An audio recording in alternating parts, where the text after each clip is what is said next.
I'm Brent Carmer, as Tal said. This is work with Alex Malazimov and Mariana Rakova. I probably just butchered it. I'm sorry, guys. um, this is 5Gen-C. This is work we've been doing over the last couple years to do obfuscation stuff. We set out initially to obfuscate AES, and by that I mean we want to give out an implementation of AES that has a secret key hidden in it that doesn't that you can use on any input without revealing what the key is. Um, if we could do such a thing, it'd be useful for banking. We could embed keys in your banking app that would, for instance, authenticate without needing secret hardware. We could also use it for DRM, which would allow you to embed a secret key in a video feed without our video decoder, without again using secret hardware. Um, Also, if obfuscating AES sort of resonates with using AES as a benchmark in MPC. It's been used as a benchmark in 2PC, MPC, and FHE. Finally, if we can obfuscate AES, Applebaum showed that we can use that obfuscation of a PRF to bootstrap to an obfuscation of any function with the same cost. So if we can obfuscate a small PRF, then we can obfuscate much larger functions for free or for cheap. Obfuscating AES is a common thing. It comes from, or trying to at least, it comes from white box crypto, where people use heuristics to try to defend the secret key against reverse engineers. This summer, there was a competition for white box crypto, and in it, every submission was broken. That's kind of small, but the green box says 0 unbroken, and the red box says 877 broken. So that leads us to want to explore more provably secure methods, for instance, cryptographic obfuscation. Last year, here, well, in Austria, at CCS, 5Gen came out. It's a framework for building applications that use multilinear maps, and it includes implementations of obfuscation schemes for branching programs. Maybe we could use that to obfuscate AES. If we did so, we'd have to compile AES to a matrix branching program and then run 5Gen on that matrix branching program. But getting to a matrix branching program requires going through Barrington's theorem, which unfortunately would produce an exponentially long branching program in the size of the circuit. And since AES has about 30,000 gates, we're looking at a branching program of length 2 to the 30,000, which is clearly out of the question. So that led us to look at circuit obfuscators that run on circuits themselves without having to convert to anything.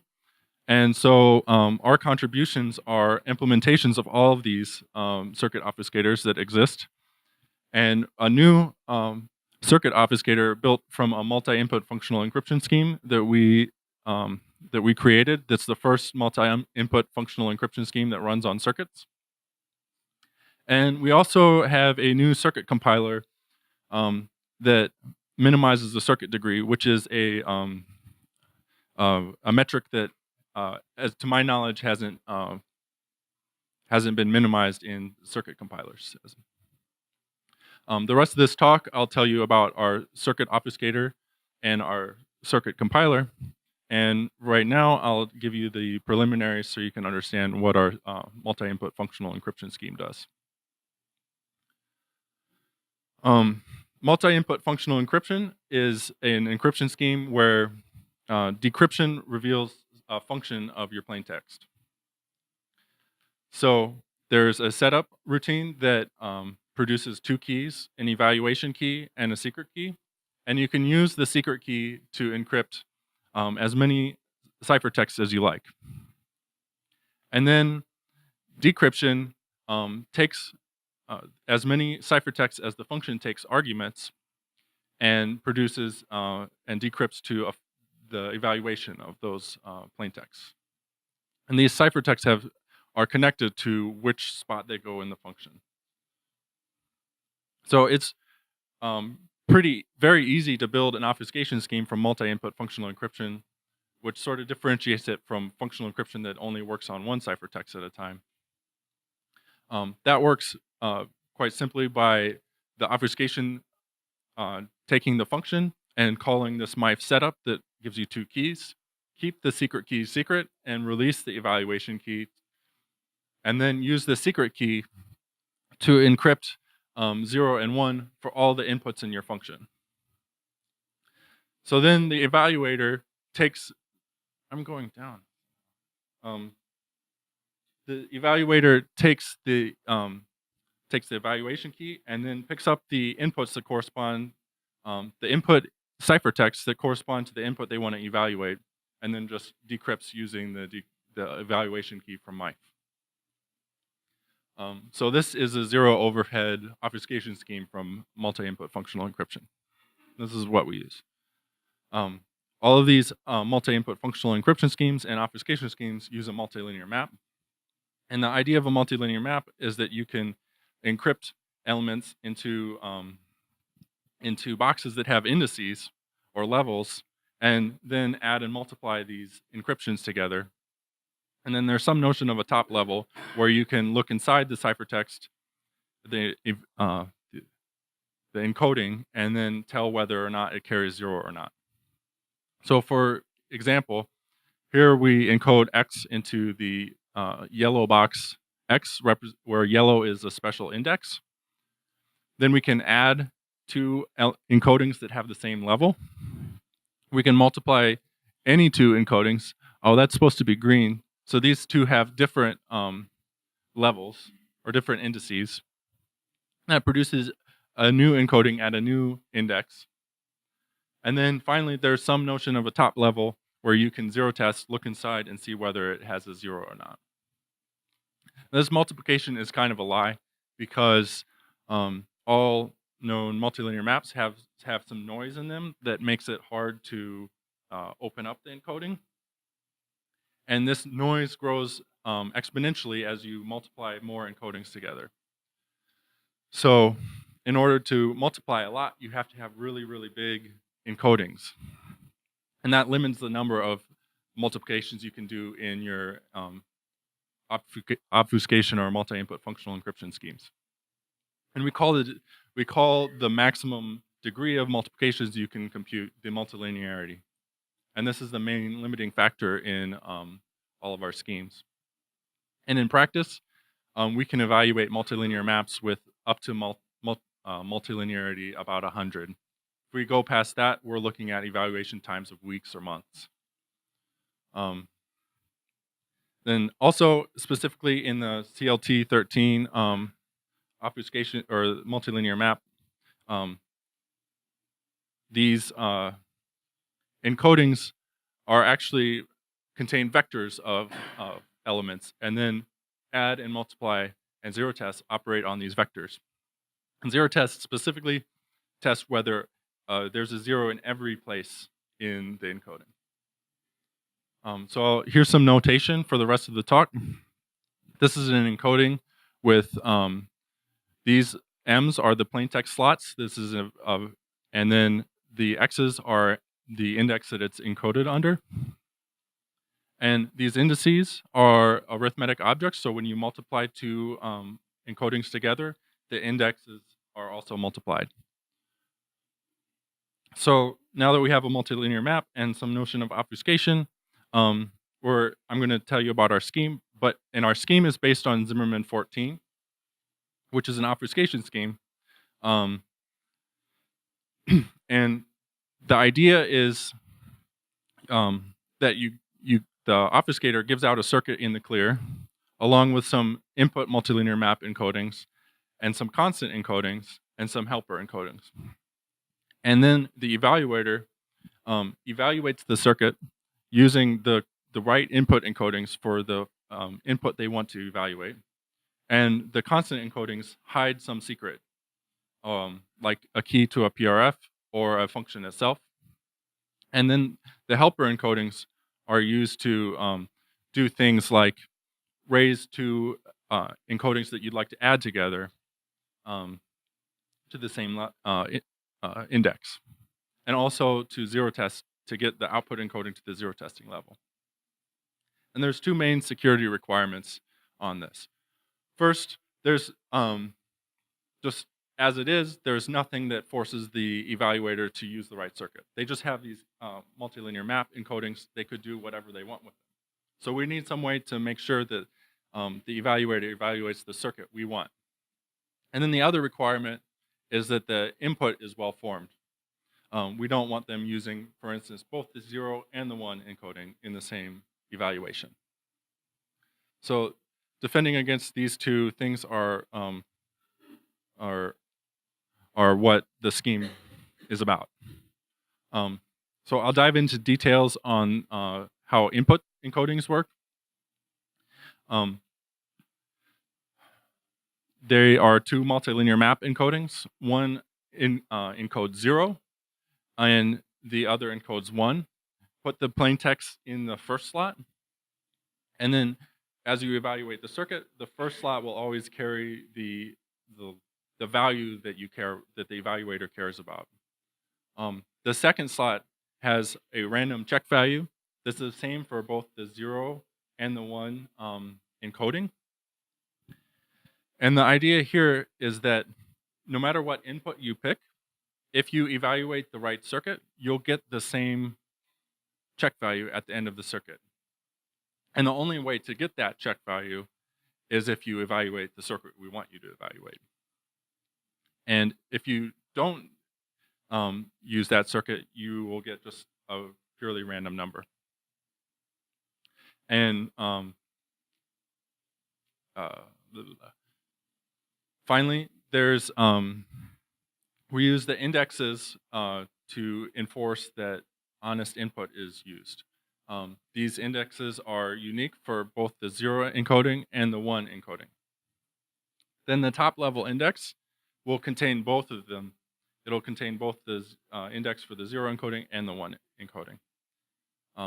And we use this to enforce that you use an honest, well-formed input. Now, for example, I'll show you how this works on a small circuit. And say we want to evaluate 0, 1, 1 on this really tiny, simple circuit. First, we pick up the 0 encoding. Has a 0 in the plain text slot, or check value, and it's encoded under the x10 index. And then we'll do the same for the other two inputs.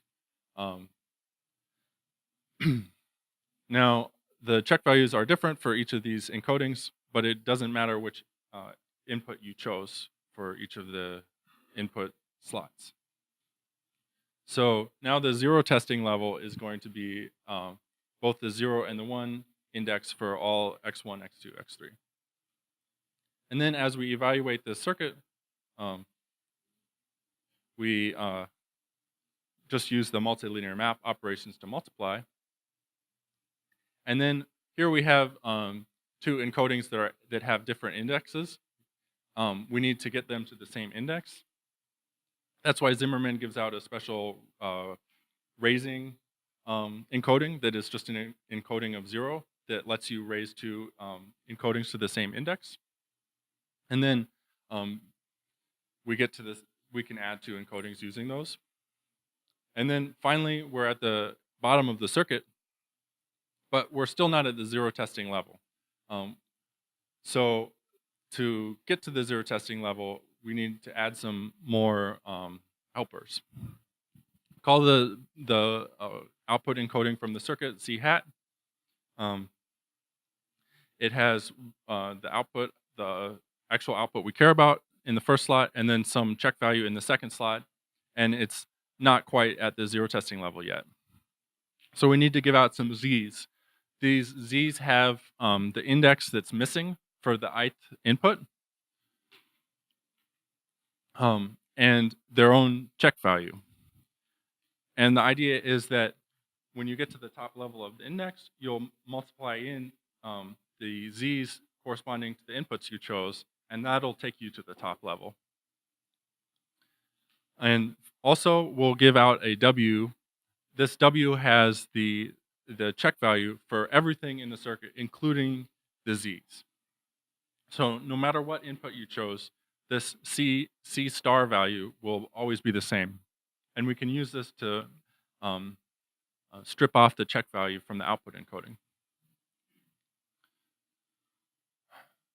So to get to the zero testing level, as I said, you multiply in the z's that correspond to the input you chose. In this case, we chose 0, 1, 1, so we multiply the 0, 1, 1 z's. Now we're at the zero testing level, but there's still an awful mess of a check value that is these alphas times the gammas from the zi's. But that's all in the W hat, so we can just subtract it off. And then we're left with a value that we can zero test. It's at the top level. And also, there's a 0 in the check value, in the check slot. So when you zero test this encoding, you're zero testing just the first slot, which is the plaintext slot.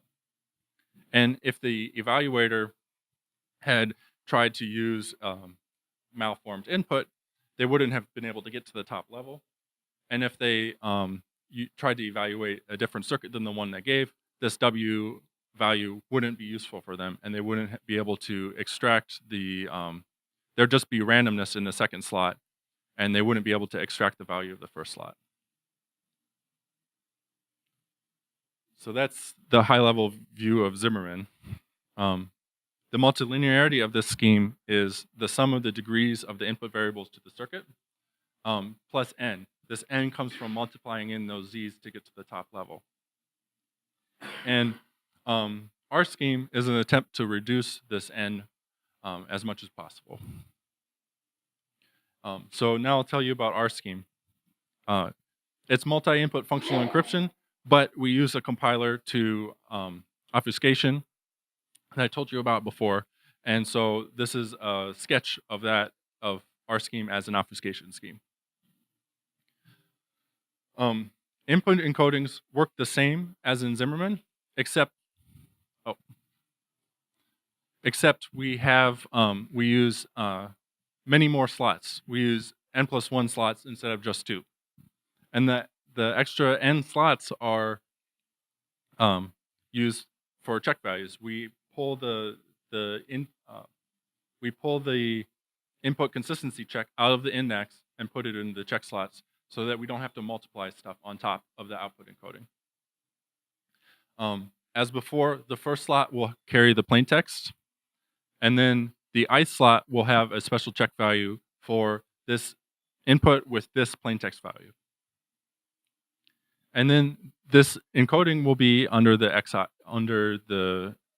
ith input index.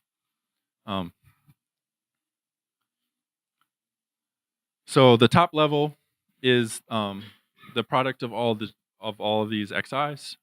So it's a simpler top level index. Oh gosh. And as before, I'll show you a simple circuit. We pick up, just as in Zimmerman, we pick up the 0, the 1 encoding, and the 1 encoding for the input encodings. And then we use multilinear map, multiplication, and then we also have a raising encoding to raise to encodings that have different index to the same index to add. So note that our zero testing level is simpler now. It's just it just ensures that you use the inputs that that the circuit asks for. Here's our output encoding for that example, and there are many more check slots that we need to cancel out this time.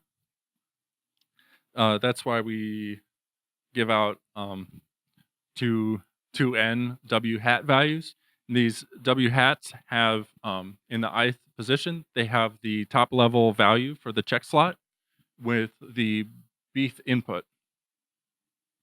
And then so the idea is that you multiply the W's together that correspond to your input and then subtract them from the C hat, which is your output encoding. And these will cancel out your check slots, and then you can zero test as before. Again, if that evaluator tried to use malicious input, they wouldn't be able to get to these W hats wouldn't be useful for them, because we compute ahead of time the value of the check slots for every given input. And then if they tried to evaluate a different circuit than the one we want them to, they also wouldn't be able to use the W hats to cancel out the check slots. So the multilinearity of this scheme is the max of n, or the sum of the degrees of the input variables. It's the max now because you have to multiply the W's together, and there's n of them. So it is not that much better than Zimmerman, but a little bit goes a long way in a space where the maximum multilinearity we can compute is 100.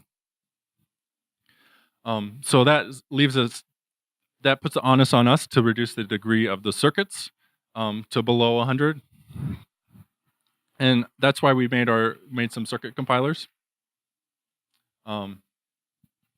So next I'll tell you about those circuit compilers that minimize the multiplicative degree. Our first attempt was built out of off-the-shelf tools, and we started with a cryptol description of a PRF, and then compiled it through various means to get to a Verilog, and we used circuit optimization tools to minimize the size of the circuit. They don't have any tools that minimize the degree, unfortunately. And then we convert it to the Aes, which is our own arithmetic circuit format. And the multiplicative degree for one round of AES through this pipeline is 14,900, which is well above 100, which is about what we can evaluate. I find it humorous and interesting that full AES from Nigel Smart's optimized AES is about degree 10 to the 115. So one round is much cheaper than that, of course, but it's still way too high. So seeing that we had one round is 14,900, we built our own circuit compiler to reduce the degree. And this is a DSL in Haskell. The idea is that you write your circuits directly using Haskell, and we baked in our own degree reducing optimizations. And using these optimizations, we're able to get one round of AES down to degree 33. The most interesting of those optimizations we call flattening. And the idea is that you take some circuit and write it as a polynomial. And then because we're simulating Boolean circuits with arithmetic circuits, all of these variables will only ever be 0 or 1. So the powers are useless because 0 to any power is 0 and 1 to any power is 1. So we just get rid of the powers and then convert it back into a circuit. This optimization reduces the degree to the number of inputs of your circuit. So it reduces the degree to n, but it blows up the size, the number of gates in your circuit exponentially. So we have to use it selectively, and that's how we got the degree of AES one round down to 33. So we have some timing results for these implementations. Notably, one round of AES takes 10 days. I just said that the degree was 33, but our scheme takes the minimum of n, the number of inputs, and AES it's 128. So the multilinearity for AES one round is 128 with our new scheme, unfortunately, and that takes 10 days. But we also looked at other PRFs. I don't really have time to explain GGM, but we looked at GGM as well, and GGM was our favorite because it's very tweakable. You can adjust the stretch and the number of levels. And this is a table of GGM with various numbers of inputs, And we beat the other circuit obfuscators by at least 2x.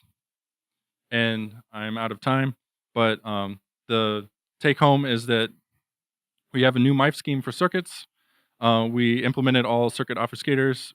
We have a compiler and for this specific domain, and we're able to obfuscate a 12-bit GGM PRF in 3.7 hours.